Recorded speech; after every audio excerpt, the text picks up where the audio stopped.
할렐루야. 일주일 동안도 잘 지내셨죠? 옆에 있는 분들과 인사하겠습니다. 믿을만 해서 믿는 게 아니라 사랑하기 때문에 믿습니다.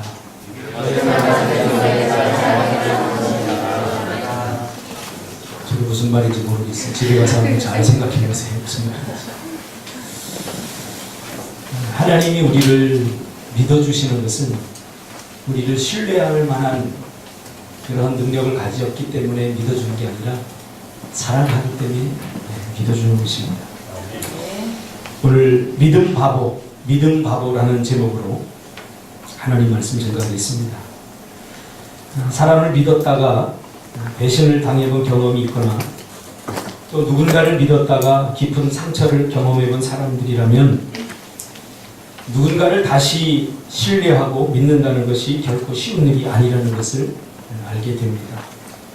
왜냐하면 사람은 직접적으로 혹은 간접적으로 이런 경험되어진 사건들과 기억들을 몸과 또 영혼 전체에 저장시키는 존재이기 때문에 이 과거에 받은 상처와 아픔들이 올바르게 처리되지 않으면 이것이 나의 현재의 삶에 잘못된 영향을 끼치게 되기 때문입니다.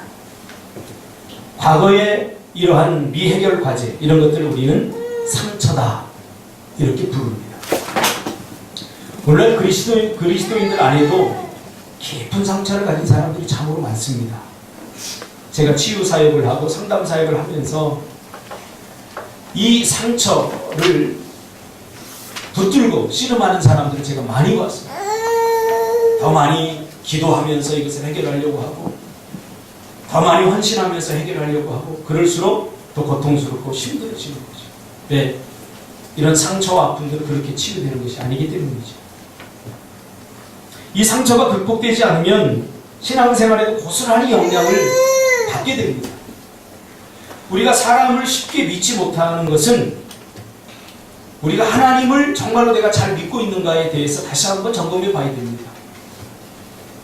하나님의 사람들을 잘 믿지 못하는데 어떻게 우리가 하나님을 잘 믿을 수 있겠습니까? 아니야. 나는 하나님을 잘 믿는데 사람은 내가 믿을 존재가 아니야. 이렇게 아무리 합리화를 시킨다고 해도 성경을 제대로 잘 읽어본 사람들은 이것이 사람을 믿는 것과 하나님을 믿는 것이 별반 다르지 않다는 것을 우리는 깨닫게 됩니다. 그러므로 예수를 믿어도 끊임없는 의심과 불신 그리고 건강하지 못한 영적인 문제와 삶의 불균형에 시달리게 되면서 번번이 새로운 삶을 경험하는데 실패하게 됩니다. 그래서 영적인 무기력 혹은 신앙의 무기력에 시달리게 됩니다. 예수를 믿어도 잘 변화되지 않는 경우 우리는 한 번쯤 자신을 돌아볼 필요가 있습니다.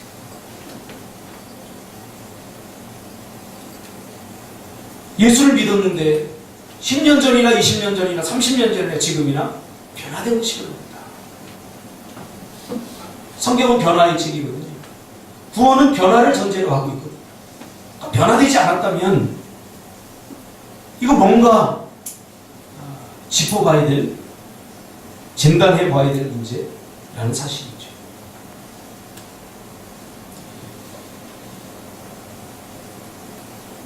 그리고 변화가 멈추고 변화가 되지 않는 순간 점점 변질되어 가게 되는 거죠. 저는 치유사역을 하면서 과거 상처가 극복되지 않은 사람은 건강한 신앙생활이 힘들다는 것을 깨닫게 됩니다. 주로 그렇기 때문에 이단으로 빠진다거나 또 교회 신앙생활도 맹목적인 그리스도인이 된다거나 구원이 주는 감격과 기쁨, 예수님 때문에 행복한 삶을 누리지 못하는 것을 종종 발견하게 됩니다. 어떤 분이 한 분 저를 찾아와서 그래요. 목사님, 기도하는 것이 전혀 기쁘지 않아요. 오늘 우리가 찬송 부르는 게 뭐죠? 내 기도하는 그 시간. 그 시간이 참 귀하고 기쁜데 기도하는 것이 기쁘지 않아요. 이렇게 얘기를 하는 거예요. 예배 드리는 것이 결국 기쁘지 않아요. 그대로 내버려두면 안 돼요. 점검이 필요합니다. 목사인 저도 가끔 기도하는 것이 기쁘지 않을 때가 있어요. 가끔 예배 이번 주는 좀 안 드렸으면 좋겠다 그런 생각을 할 때도 있어요. 지면 안 되죠. 왜? 우리는 똑같은 죄인이기 때문에 누구나 이런 마음을 다 가질 수 있다는 사실이에요. 결국 죄가 우리에게 남긴 가장 뼈아픈 고통, 눈에 보이지 않는 저주, 그것은 바로 신뢰가 깨어진 겁니다. 하나님과 우리 사이의 신뢰가 깨어지고 서로 믿고 살아야 될 사람과 사람과의 관계에 신뢰가 깨어지고, 제가 이번 주에 어떤 목사님을 만날 기회가 있어서 이분과 계속 이야기를 하는데 참 부끄럽더라고요. 이분 통합중 목사님인데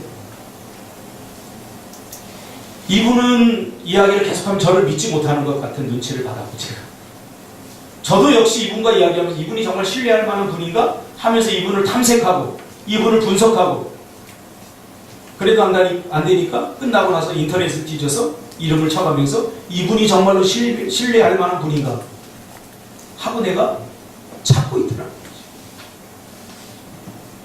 목사인 내가 또 다른 목사를 믿지 못하고 다 불행한 것을 그 사람도 나를 믿지 못한다는 거예요. 좀 확장해 보았어요. 확장해 보면 멀리 나갈 것 없이 우리 가정 혹은 우리 교회 성도들, 여러분들이 저를 신뢰하지 못하고 제가 여러분들을 신뢰하지 못한다면 이것은 꼭 기쁨의 공동체가 절대 될 수 없죠.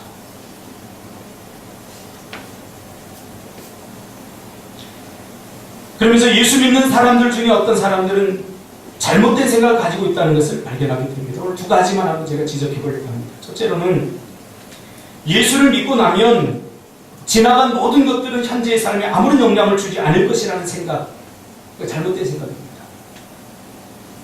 예수를 믿고 거듭나도 과거에 받은 상처와 아픔들이 여전히 나를 괴롭힙니다. 그러니까 구원론을 우리가 정확하게 이해를 해야 됩니다. 우리가 예수를 믿는 순간 완전하게 변화되어서 주님 안에 들어온 것이 아닙니다. 그러니까 죄를 짓지 않는 완벽한 수준의 사람으로 우리를 구원해주지 않았다는 거예요. 왜 그런지에 대해서는 제가 구원의 그 종말론적 독특성 때문에 그렇다고 제가 얘기했잖아요. 그렇죠? 그렇다고 변화되지 않은 것은 아닙니다. 그러니까 이렇게 표현하면 착각해요. 예수를 믿는 순간 우리는 변화되었고, 그리고 변화될 수 있는 가능성이 주어졌고, 그리고 변화되어 가고 있고, 그리고는 변화될 것이다. 처음 들어보는 이야기입니까? 여러분은 처음 들어봤을지 모르겠지만 저는 학교에서 이렇게 배웠어요. 그리고 성경을 읽으면서 이렇게 확실히 깨달았습니다. 맹목적이고 종교적인 사람들은 예수 믿으면 모든 것이 다 해결되는 것처럼 마치 어떤 샤머니즘적인 종교적인 그러한 모습을 가지고 하나님을 섬기려고 해요. 그러니까 번번이 부딪히죠. 구원의 기쁨과 자유를 누리지 못하는 거죠. 난 이미 구원 받았는데. 아닙니다. 구원 받았고 완료형으로 쓰여졌고 구원 받고 있고 구원 받아가는 과정이고 구원 받을 것입니다. 성경은 그렇게 표현하고 있어요. 왜?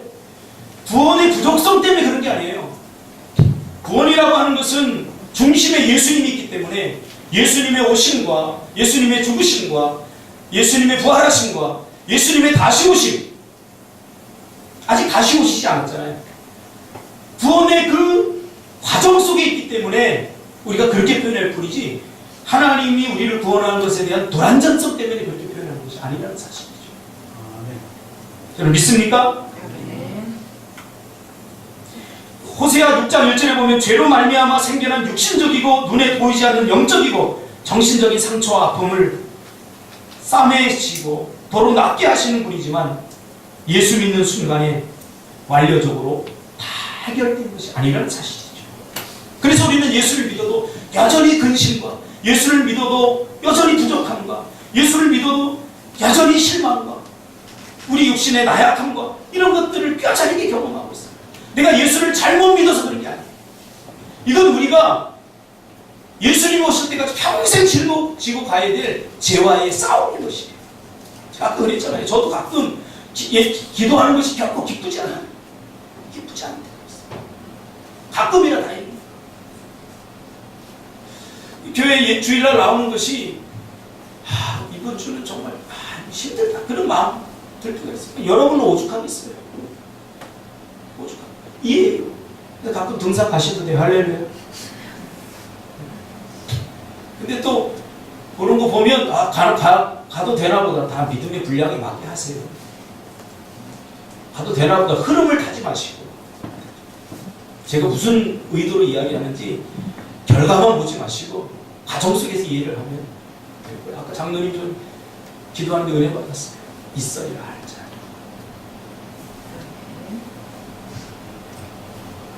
구원론을 우리가 제대로 이해한다면 왜 그런지 알지 않습니까? 구원의 독특한 종말론 때문이죠.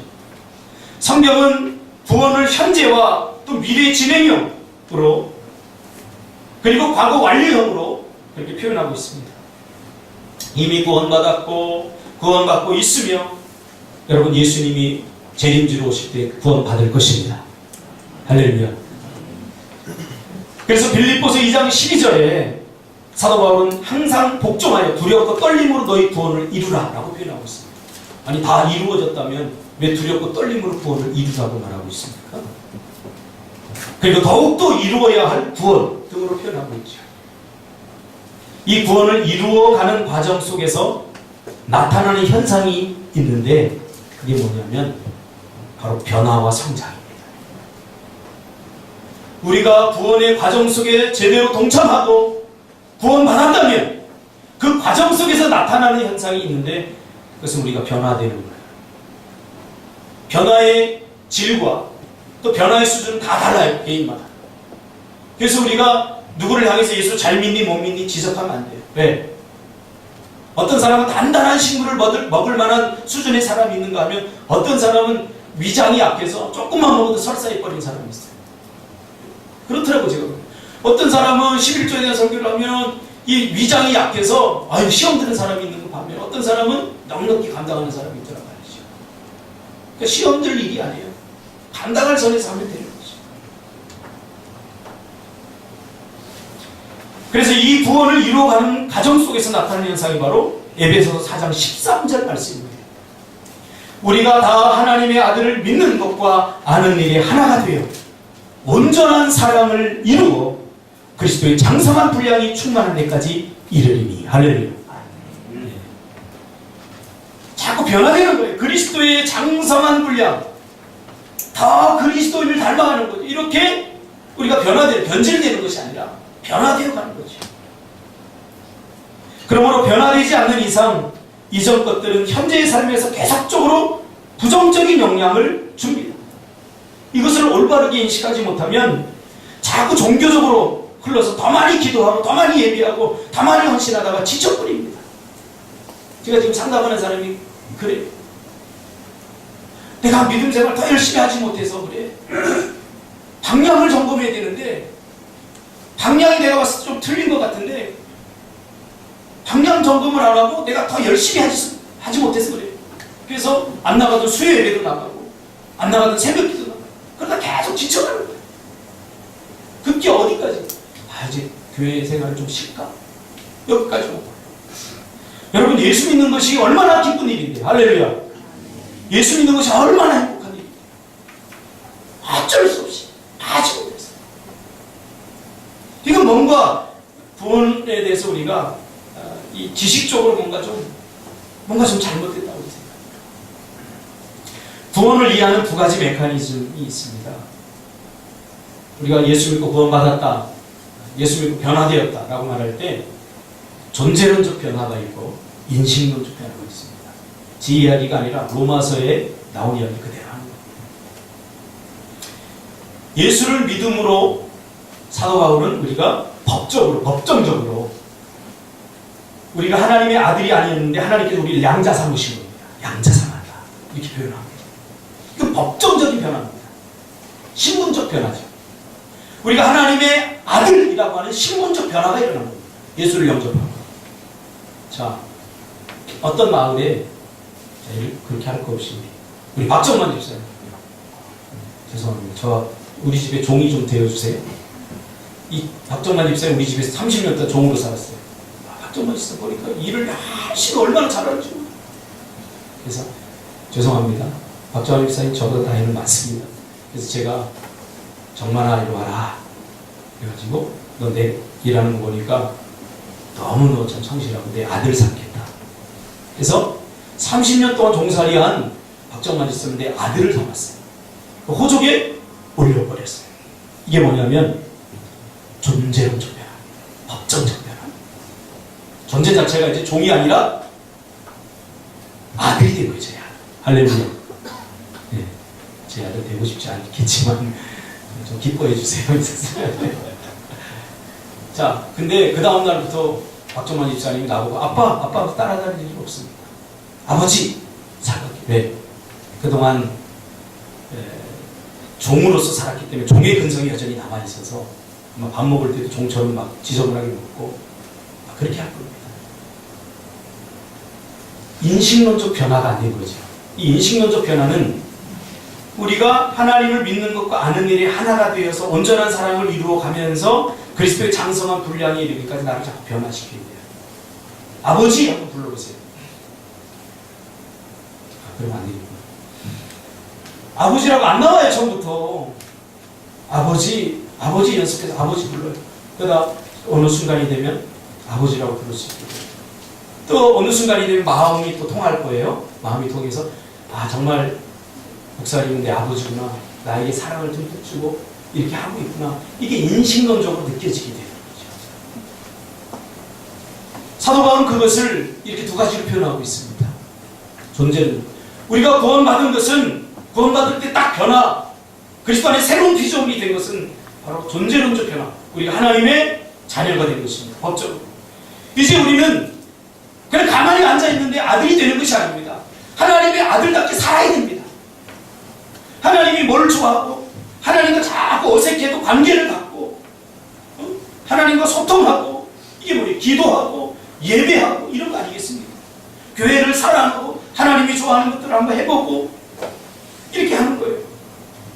그러면서 우리가 그리스도의 장성한 분량에 이르는 존재론적, 인식론적 변화를 통해서 우리가 성숙해가고 성장해가고 그리스도의 장성한 분량에 이르기까지 우리가 자라가게 되는 거죠.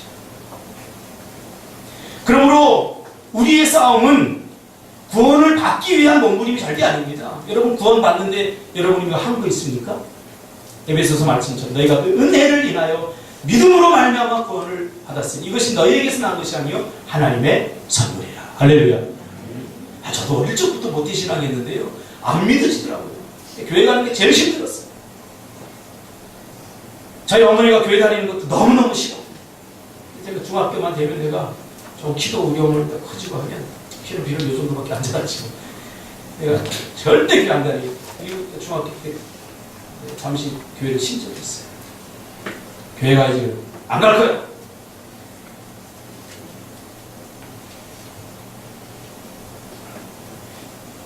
왜?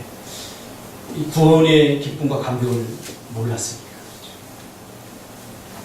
그래서 우리는 이미 구원받은 잘 믿어지지 않는 거예요. 왜? 자꾸 내가 이성적으로 생각을 하는 게 믿어지지 않는 거예요. 그러니까 주님이 찾아오셔서 어느 순간에 믿어지는데 일단 왜 믿었는지 모르겠어요. 정말 솔직히 말해요. 제가 얼마나 비판적이고 얼마나 따지는 거 좋아하고 얼마나 피곤한 스타일인데 내가 주일학교 때 공과공부 시간에 가면 저희 반은 안 하려고 할 정도로 제가 막 물어봤어요. 그런데요 선생님 저기 옛날에는 복음이 들어오지 않을 때 옛날 사람들은 그럼 어떻게 구원받아요? 그 선생님도 대답 못해요. 그럼 쩔쩔매고 무슨 얘기를 하면 아니 핵심을 좀 알고 싶어요. 제가 막 이렇게 따지면서 선생님들을 공격하고 그 쩔쩔매는 모습을 보고 제가 굉장히 속으로 통쾌해요. 그것과 하나님 없잖아. 이랬던 나쁜 새끼.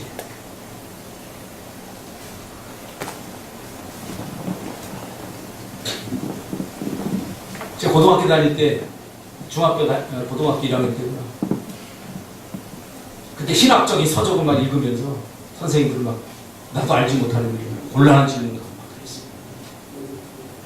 근데 고1 때 주님을 인격적으로 영접하면서 믿어지기 시작한 거예요. 그럼 믿어져요. 하나님의 살아계신 믿어지고 이게 놀라운 일이에요. 나도. 믿어지는 게 감당이 안 되더라고요. 에베소 2장 8절 말씀 맞아요. 너희가 그 은혜를 인하여 믿음으로 말미암아 구원을 얻었으니 이것이 너희에게서 난 것이 아니요 하나님의 선물이라. 할렐루야. 여러분도 하나님의 선물로 믿음을 선물 받아서 하나님을 믿지 않았습니까? 내가 믿은 것이 아니에요. 자랑할 것이 하나도 없어요. 그런데 믿었는데 중요한 건 뭐예요? 믿은 사람으로서 구원의 기쁨과 감격을 우리가 누리고 있지 못하다는 사실이에요. 지금. 제가 개척을 9년 동안 하고서 제가 경험한 바예요. 저도 많은 사람. 이 구원론을 제가 보니까 잘못 이해하고 있어요. 너무나 샤머니즘적인 종교적인 그런 형태로 구원을 이해하고 있더라고요. 그래서 우리의 지금의 싸움은 뭐냐면 이미 구원받은 우리의 싸움은 구원의 감격과 기쁨을 누리느냐 누리지 못하느냐 그것이 싸움인 거예요. 생각해보세요. 얼마나 가슴 아픈 일이에요. 박정만 지사님 내 아들이 됐으면 아들로서의 당당한 권리를 주장하고 의무를 다하고 그걸 누려야 되잖아요. 우리도 마찬가지예요. 하나님의 백성으로서 우리가 하나님의 백성으로서 구원받은 백성으로서 누려야 될 그런 권리들이 있고 또 책임과 의무들이 있어요. 이게 얼마나 기쁘고 감격적인 거예요. 두 번째 우리가 살펴볼 것은 정서적인 아픔과 상처 그리고 성격적 이상들은 영적 생활을 열심히 하면 자연히 해결되리라는 생각이에요. 제가 예수 믿고 나서 제일 의아했던 게 뭐냐면 제가 다니던 교회 장로님이 죄송합니다. 우리 장로님이 이분 너무 좋으신데 성격이 개떡 같아요. 축구를 막 하잖아요. 축구를 하는데 자기 마음에 안 들면 야 그만해! 축구 끊어! 너무 상처를 받아요. 저 축구를 너무 좋아하거든요. 다른 것에 상처 안 받아요. 근데 막 열심히 하는데 뭐 마음에 안 드는 거야. 이분이. 그래서 야 축구 끝 그만해.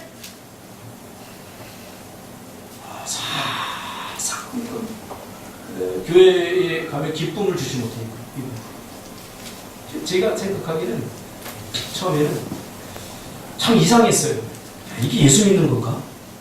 예수님 우리를 어디까지 변화시킬 수 있다는 거지? 그러다가 나중에 내가 내린 결론에 답을 얻지 못하는 게 저 사람은 분명히 구원 안 받았을 거야. 그러니까 저렇게 성격이 개떡 같고 그렇게 하지. 그런 생각을 하기도 했어요.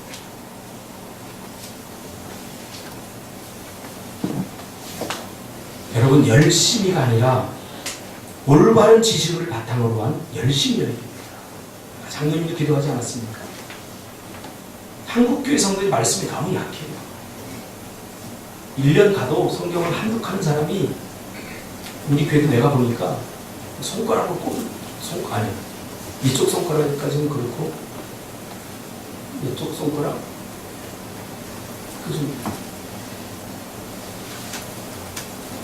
그리 생각해보세요. 교과서가 텍스트가 중심이 되지 않으면 뭐를 가르칠 수 있겠어요?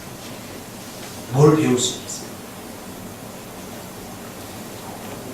신앙의 기본은 바로 올바른 암, 지식으로부터 시작이 됩니다.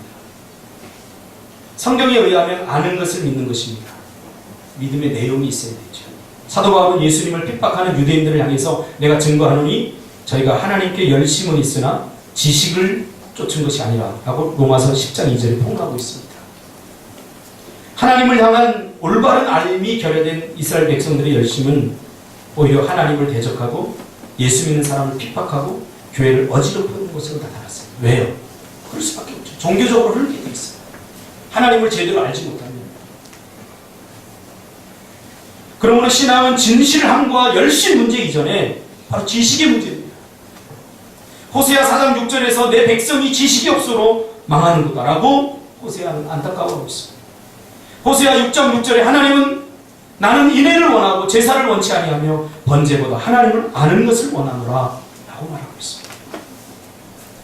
그러므로 진정한 영적 생활이라고 하는 것은 마음의 문제를 절대 무시하지 않습니다. 지금 여러분 마음이 어떻습니까? 이 마음이 변하게 해요. 마음이 즐거워요. 마음이 행복해요. 마음이 느껴요. 건강한 마음이란 희노애락을 다 느끼는 거예요. 기쁠 때는 마음껏 기뻐할 수 있고 슬플 때는 마음껏 슬퍼할 수 있고 이거 하나님이 우리에게 주신 건강한 정서예요. 근데 죄로 말미암아 이것이 깨어져 버린다. 제가 그 소위 말하는 문제아들 이렇게 캠프를 많이 있는데 그 아이들 이렇게 캠프를 하다 보면 그런 걸 많이 느껴요. 야, 얘네들 정서가 다 깨졌구나. 너무나 멋진 자연을 보고도 감동을 안 해요. 남자들이 그거 보고 감동을 해요. 그렇지 않아요. 그러니 사이코패스가 되는 거예요. 소시오패스가 되는 거예요. 감각이 다 죽어버리게. 우리가 과거에 받은 상처들, 내가 감당하기 너무 힘들고 어려우니까 그런 것들을 묻어놓습니다. 자극이 안 되니까 괜찮은 것 같은데 신앙생활 하면서 이렇게 슬슬 드러나게 됩니다. 성격이 드러나는 거죠. 김동호 목사님 이야기가 또 내가 목회를 하면서 평생 목회를 하면서 집 팔아서 헌금하는 사람도 보았고 자기 간 이식 수술을 하는 사람도 봤고 그런데 자기 성격을 하나님께 드린 사람 한 명도 못 봤다. 이해가 돼요. 변화라고 하는 것은 내 내면의 변화가 우선이 되어야지. 그렇지 않으면 위선자가 됩니다. 종교화가 될 수밖에 없어요. 그것 때문에 우리가 하나님 앞에 진정으로 무릎 꿇고 기도해야 돼요. 믿는 척 할 수 있어요. 안 그런 척 할 수 있어요. 이제 우리는 마음으로 중심으로 하나님께 나아가야 됩니다. 왜? 구원이라는 것은 하나님이 우리 마음을 터치하기 때문이죠. 우리 영혼을 터치하기 때문이죠. 그러므로 진정한 영적 생활이란 마음의 문제를 무시하지 않습니다. 잠언서 4장 23절에 보면 모든 지킬 만한 것보다 더욱 내 마음을 지키라. 생명의 근원이 여기서 납니다. 신앙은 마음의 문제입니다. 모든 외적인 것들이 다 바뀌어도 마음이 바뀌지 않으면 아무것도 바뀐 것이 아니에요. 교회 안 다니는 사람이 성경책 들고 교회 나가고 또 예배 안 나는 사람이 예배 나가고 기도 안 하는 사람이 기도하고 그래서 내가 그리스도인이라고 자각하나. 진정한 구원받은 그리스도인은 마음이 변하게 살아요. 고린도후서 5장 17절을 보니까 그런즉 그리스도 안에 있으면 새로운 피조물이라. 이전 것은 지나갔으니 보라 새 것입니다. 여기에 새롭게 된 것은 바로 우리의 마음을 포함한 전 인격입니다. 그러므로 예수를 믿었는데 인격이 변하지 않고 삶이 변화되지 않는 것은 이건 심각한 문제라고 봐야 되는 거죠. 이것은 다른 사람에게 적용할 필요가 없어요. 나한테 적용해야 돼요. 예수 믿었는데 저 사람 안 변하지? 그럴 필요가 없어요. 잘못 나한테 적용이 없어요. 비포와 애프터가 분명합니다. 성경을 보세요. 예수 믿는 하나님의 백성들의 비포와 애프터가 분명합니다.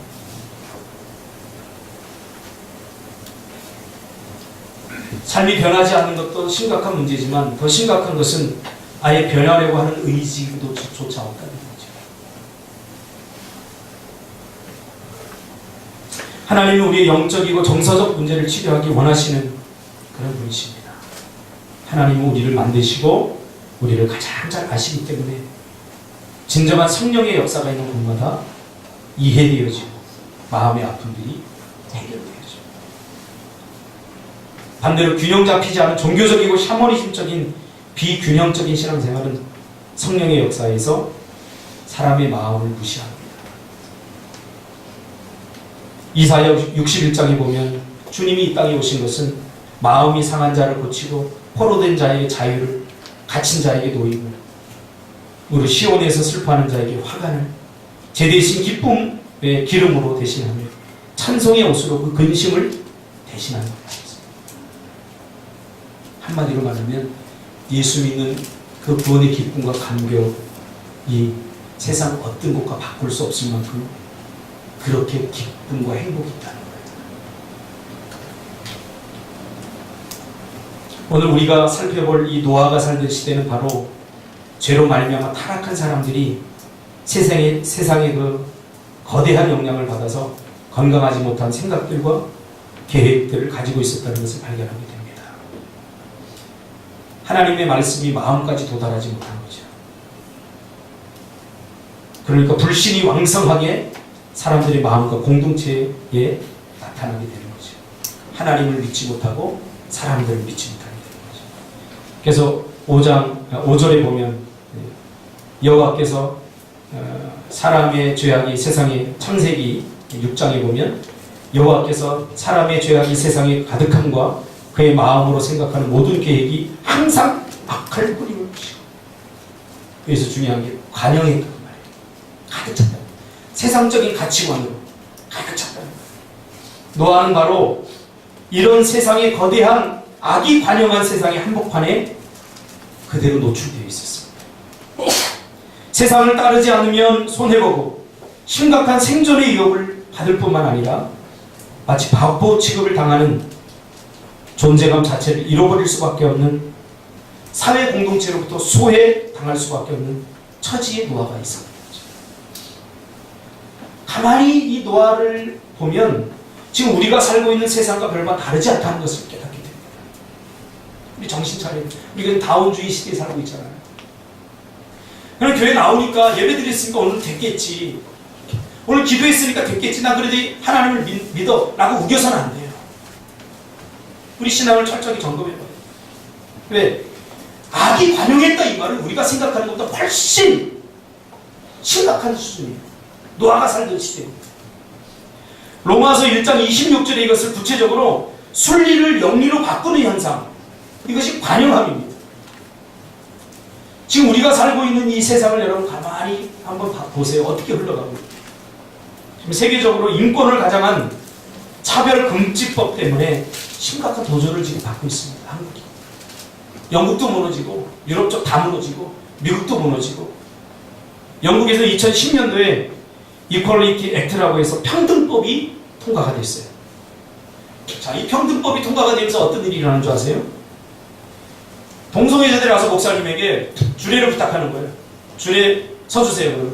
주례를 거부하면 처벌받습니다. 그래서 설교에서 동성애에 대해서 하면 안 된다라고 말을 하지 않더라도 동성애자들이 와가지고 우리 주례해 주세요. 그런데 못하겠다고 하면 처벌됩니다. 이미 많은 목사님들이 처벌받았어요. 어떤 교회는 목사님이 그래서 뭐 괜찮다 동성애도 이렇게 하니까 성도들이 다 떠나가 버렸어요. 교회가 무너져가고 있어요. 어떻게 목사가 동성애를 지지하냐? 둘 중에 하나예요. 인정해서 처벌받든지, 이 처벌이 한 번만 이루어지는 게 아니에요. 계속해서 동성애자들이 전략적으로다가 목사님을 찾아서 괴롭히는 거예요. 주례해달라고. 몇 주 나오면 주례해주세요. 다 그래요.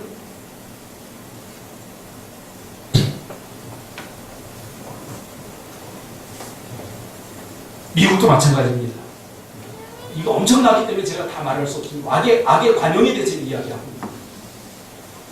우리는 악이 얼마나 관용한지도 모르고 지금 이것이 세상살이인가 하고 그렇게 하고 살아가고 있잖아요. 아니, 영적으로 우리가 좀 민감해야 돼요.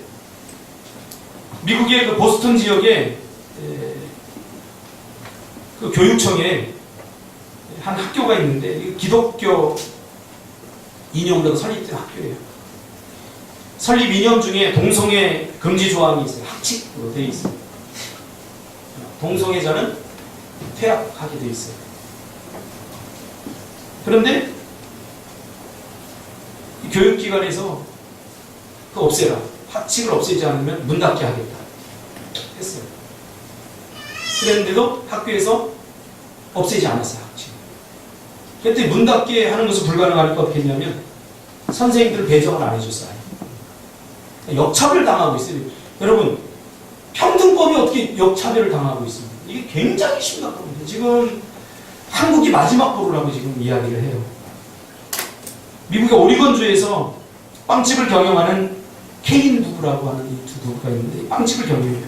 근데 어느 날 두 레즈비언, 여자끼리죠. 여자끼리.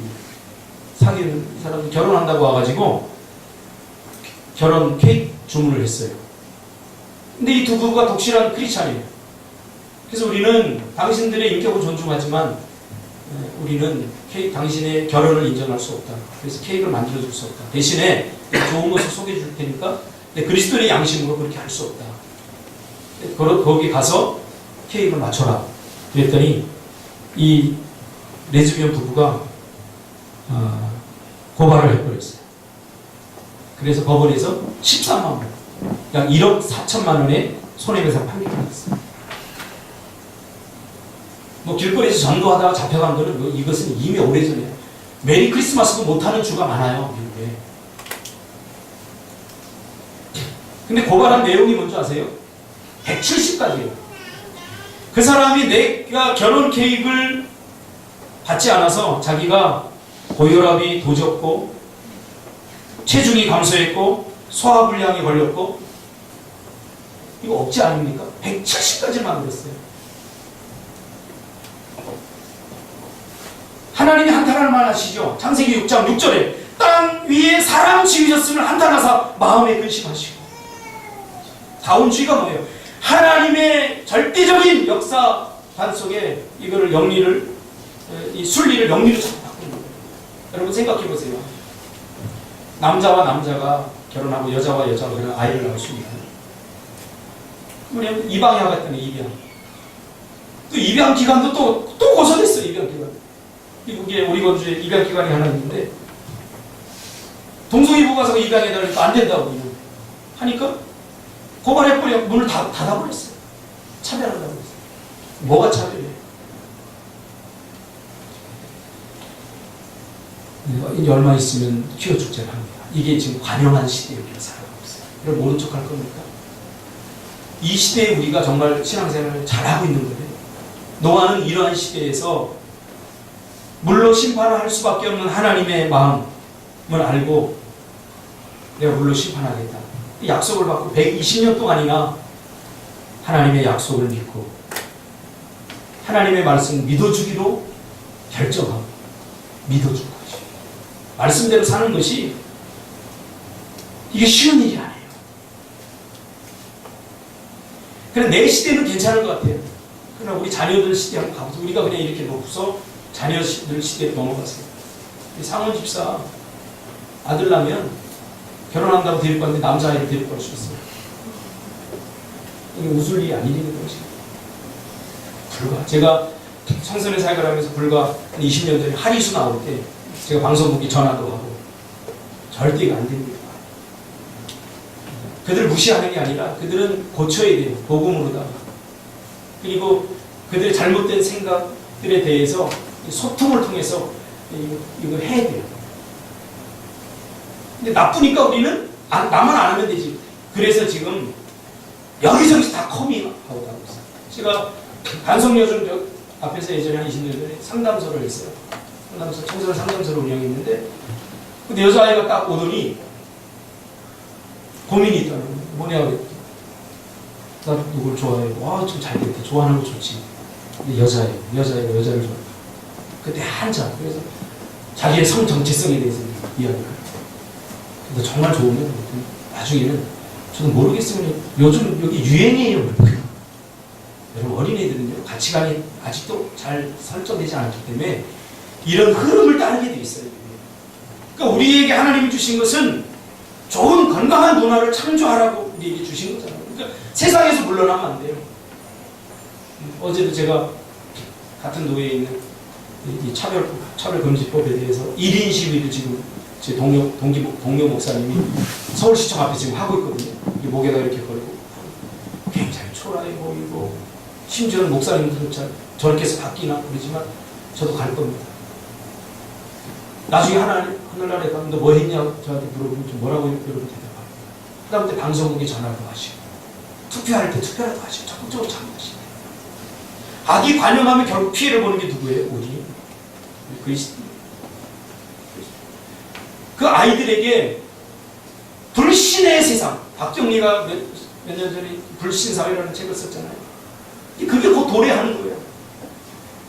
저는 그 목사님과 이야기하면 목사끼리도 서로 믿지 못하고 분석하고 탐색하고 하는 걸 보면서 비애를 느꼈어요. 목사가 목사를 믿지 못하는데 부부가 서로 믿지 못하고 성도와 목사가 서로 신뢰하지 못하고 이게 악이 관용한 증거 아닙니까? 하나님은 하나님을 신뢰하지 못하는, 사람을 신뢰하지 못하는 그런 나타나는 것이죠. 악이 관영한 상태는 우리가 생각하는 것으로 그렇게 끔찍한 살인이 일어나고 폭력적인 그런 게 아니에요. 성경이 가만히 단어를 분석해 보니까 악이 관영한 상태는 하나님의 말씀과 믿음보다는 이성적이고 효율적이고 하나님의 말씀을 근거로 한 믿음을 삶의 우선순위로 두고 살아가지 않는 것으로 나타나요. 우리 자신에게 물어볼까요? 여러분, 삶의 첫 번째 우선순위가 하나님 말씀인가요? 이걸 가지고 우리가 물어야 돼요. 그렇지 않으면 우리가 악이 관영하는 일에 어쩌면 동조하고 있는지도 몰라요.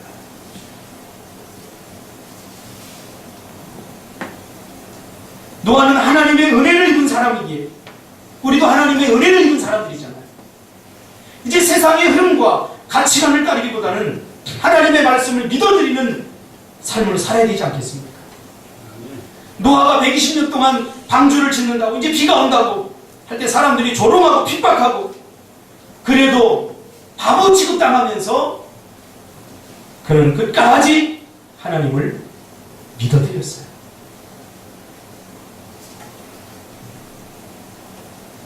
히브리서 11장에 나오는 믿음의 선지들은 하나같이 우리와 다른 사람들이야. 우리가 똑같은 사람들. 우리가 그것을 반드시 기억해야 돼요. 그래서 우리는 믿음 바보가 되어야 돼요.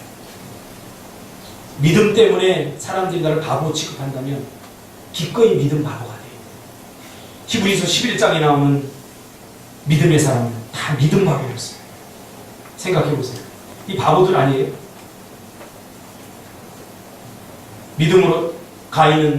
믿음으로 아벨은 가인보다 더 나은 제사를 드렸다.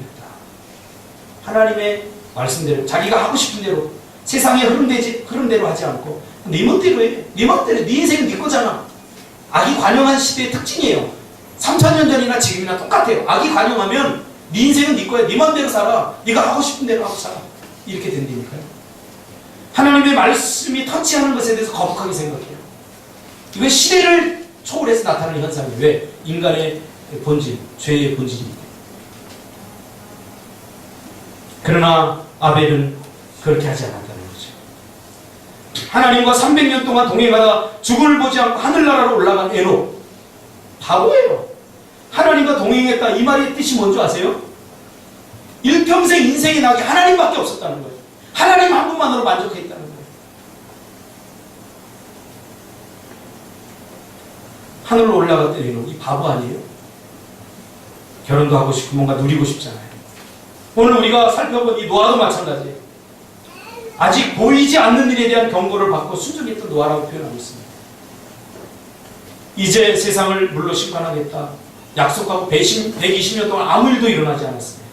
믿음은 인내입니다. 믿는 사람은 기다려줍니다. 사랑만 오래 참는 게 아니에요. 믿음도 오래 참는. 우리 예린이 어릴 적에 공부를 안 하더라고요. 나를 닮아서 공부 안 좋아하겠거니 하고 피는 못 속이니까 어쩔 수 없다. 그래서 놔뒀어요. 근데 막상 그것을 내가 곁에서 지켜보니까 얼마나 힘들고 어려운지 몰라요. 이 아이의 인생이 미래가 달려있기 때문에. 뭐 공부가 전부는 아닌데. 의심까지 하는 거죠. 내 머리 닮았으면 그래도 기분은 할 텐데 누구 머리 닮았지 이러면서 같이 사는 사람 의심하기도 하고. 그렇게 중학교 했는데도 여전히 성적은 만족할 만하지 않나. 고등학교 가면 달라지겠지 했는데 고등학교를 급식 먹는 재미로 다니고 학교 갔다 와서 오늘 뭐 배웠어? 뭐 이런 걸 얘기해야 되는데 엄마 오늘 점심 되게 잘 먹었어. 급식 죽여줘. 이런 얘기하니까 참 너는 평생 행복하게 살겠다. 그런 마음이 들면서도 이 악이 관영한 세상에 얘가 어떻게 살아갈까에 대해서 참 걱정이 되는 거예요. 그래도 아빠이기 때문에 사랑하기 때문에 기다려주니까 요즘 대학 가더니 공부를 열심히 해요. 성적 나온 거 보니까 기적적으로 잘 나와요. 기다립니다. 사랑하니까 기다릴 수 있죠. 여러분, 하나님 사랑합니까? 하나님의 약속이 더디 이루어져도 기다리세요. 기도하고 조급하게 안 준다고 삐지지 말고. 하나님의 약속이 더디 이루어지는 것 같은 그 현실 속에서도 기다려주는 게 필요해요. 오늘 노아가 그랬잖아요. 120년 동안 기다렸어요.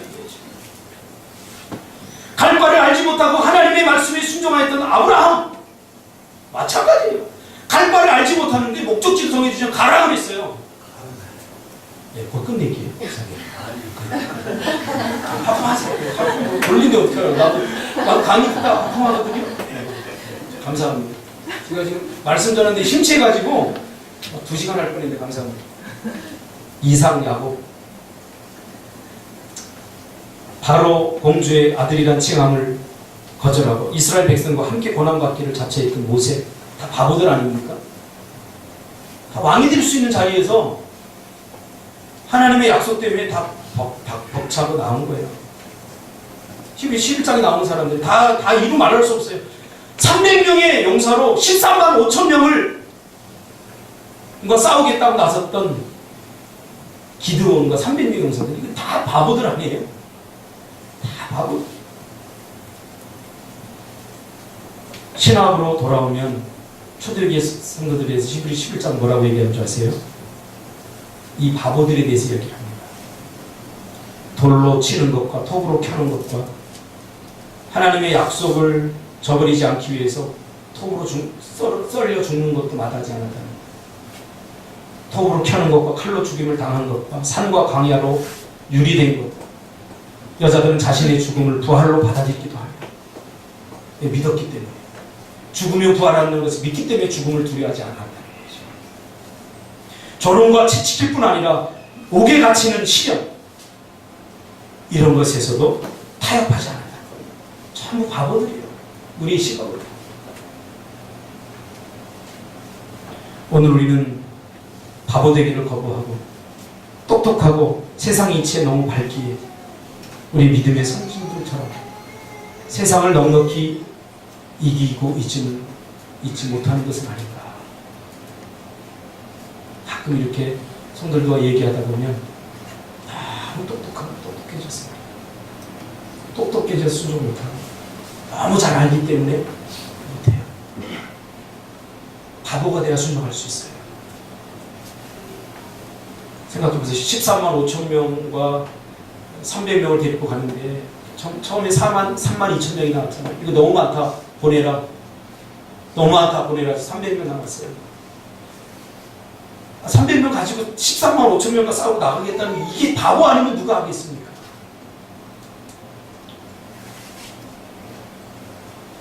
오늘날 교회 안에서 똑똑해지는 것을 가르치는 것 같아요. 바보가 되지 않으면 절대로 순종할 수 없어요. 히브리서 11장 33절, 그들은 믿음으로 나라들을 이기기도 하며 의를 행하기도 하며. 누가요? 이렇듯 톱으로 켜 죽이고, 죽이면 내가 다시 부활하니까 괜찮아 하고 죽음을 두려워하지 않고 하나님의 약속을 끝까지 믿음으로 지켜냈던 사람들, 그 사람들을 향해서 38절은 뭐라고 말하는 줄 아세요? 이런 사람은 세상이 감당하지 못합니다.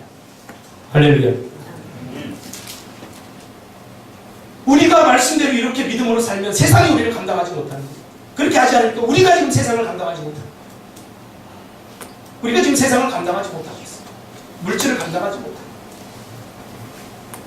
여러분, 믿음의 바보들이 됩시다. 그리고 하나님을 믿어주는 사람들이 되시길 바랍니다.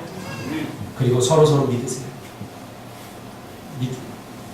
우리 믿음의 대상이 아니기에 하나님 사랑하라고 했어요. 이 말은 서로 믿어주라는 거예요. 알면서도, 속아주면서도 믿어주라는 거예요. 믿음의 바보들이 될 때에 여러분을 통해서 세상을 이기는 일이 일어날 것입니다. 기도하겠습니다. 주님.